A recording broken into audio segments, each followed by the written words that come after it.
els dos ponents ens proposaran un conjunt de medides econòmiques concretes i puntuals en la fi de donar a conèixer a l'opinió pública la manera personal en la qual els liberals volem ajudar a afrontar la crisi i afavorir un canvi de paradigma productiu més humà i competitiu.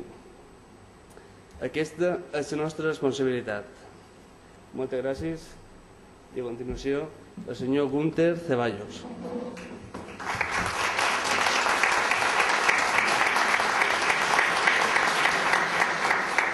Estamos aquí porque queremos ser partícipes de un cambio pensando en el futuro, un cambio que acabe con la especulación, la corrupción y el pelotazo.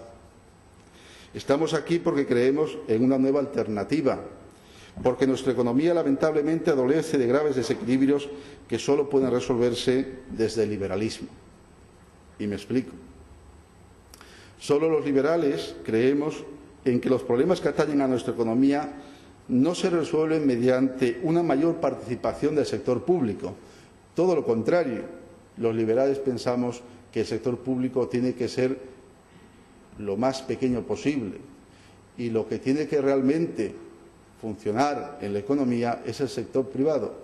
Lo que sucede hoy solo es el resultado de la aplicación de una serie de políticas anacrónicas que favorecen el gasto público no productivo y generan desequilibrios difíciles de asumir. Hoy el Estado está al borde del colapso, pues está gastando un 43% más de lo que puede ingresar, y con esto estamos hablando de que tiene un déficit incontrolable. En la actualidad estamos hablando de que el déficit del Estado ronda ya el 10% del Producto Interior Bruto, que es lo que mide la riqueza del país. Para equilibrar estas cuentas, estos déficits, el Estado lo que hace es endeudarse, y cada vez más endeudarse, es decir, acelerar ese endeudamiento con el fin de obtener la liquidez, el dinero, en un escenario, además, realmente adverso. Pues para alimentar la voracidad del Estado es necesario retirar liquidez del público, agravando, si cabe, los problemas sobre la demanda de la economía. Quiere decir sencillamente que al retirar liquidez de nuestro sistema está perjudicando a las empresas y a las familias, que somos los que demandamos ese dinero a los bancos.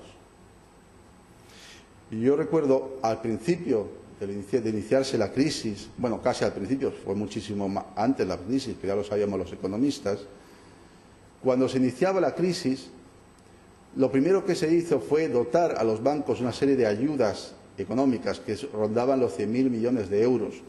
Concretamente, lo que hizo el Estado fue adquirir una serie de títulos que los bancos le vendían sobre una serie de activos que habían acumulado de dudoso cobro, que los habían empaquetado y se los había vendido y los había comprado, perdone la serie de palabras, el Estado. ¿Pues para qué? Pues para darles liquidez, para que esos bancos pudieran entregar ese dinero pues a nuestras empresas, que son las que generan empleo. El proceso de creación de ese dinero, que se multiplica vía multiplicador bancario, nosotros llamamos así los economistas, es decir, son simplemente asientos contables que se van pues empezando a repetir uno tras otro conforme vamos pues trasladando el crédito de un sitio a otro, pues esa liquidez no llegó y no ha llegado a las empresas ni a las familias. Y os voy a decir por qué. Porque luego el Estado intentó gastar, siguió con su política de gasto, aumentó el gasto público y lo que hizo sencillamente fue ofrecer al mercado una cantidad de títulos, estos sí, títulos buenos, con garantía, en forma de letras, depósitos, etcétera, en forma de fundamentalmente de una serie de activos como letras, pagarés, bonos, al mercado. Y los bancos lo que hicieron es comprarlos con el dinero que les habían entregado en un principio. Con lo cual, sencillamente lo que hemos tenido es un simple intercambio de cromos.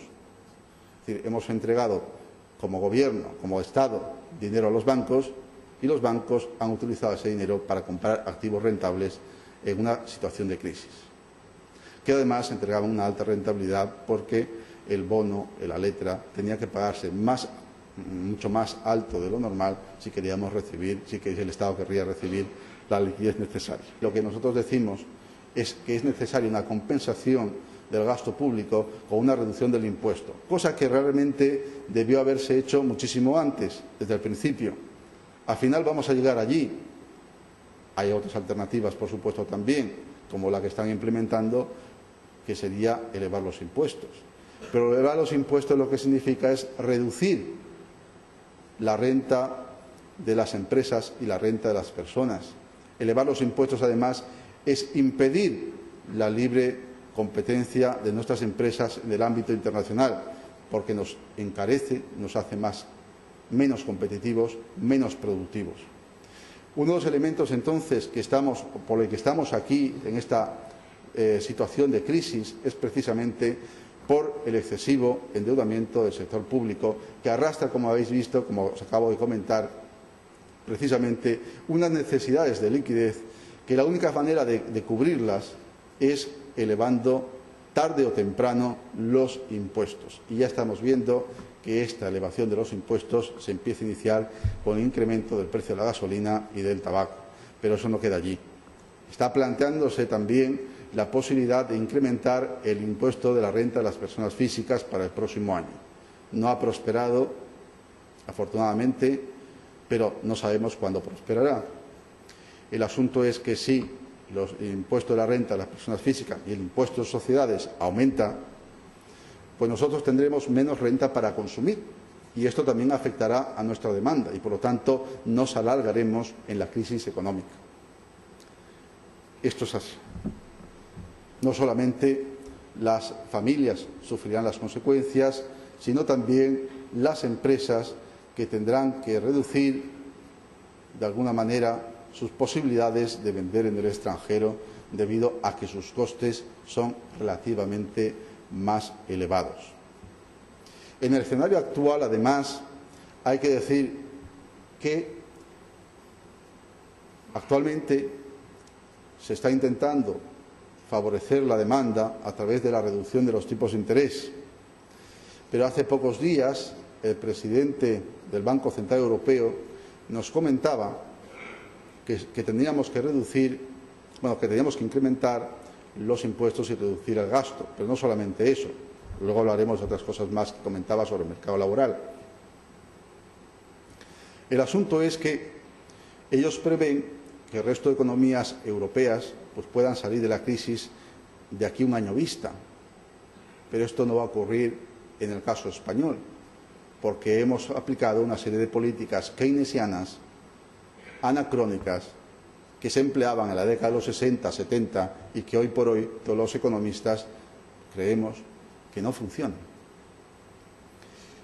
A menos los economistas más liberales, por supuesto. Y lo veréis. ¿Esto qué significa? Que si los tipos de interés, si la economía a nivel europeo vuelve a retomar la senda de crecimiento económico, que es lo normal, y nuestra economía no lo hace, el tipo de interés aumentará. Y al aumentar el tipo de interés, también nuestra demanda irá a menos. Con lo cual seguiremos ahondando la crisis en la que estamos metidos de lleno. Es lamentable que las propuestas más razonables, que son las propuestas liberales de reducción de los impuestos, que al final hacen lo mismo, animar la demanda, lo que pasa que de forma muy distinta, porque lo que hacemos es animar la demanda privada y no la demanda pública, no se lleven a cabo. Es lamentable, digo yo, porque esto lo que nos hace es alargar la crisis.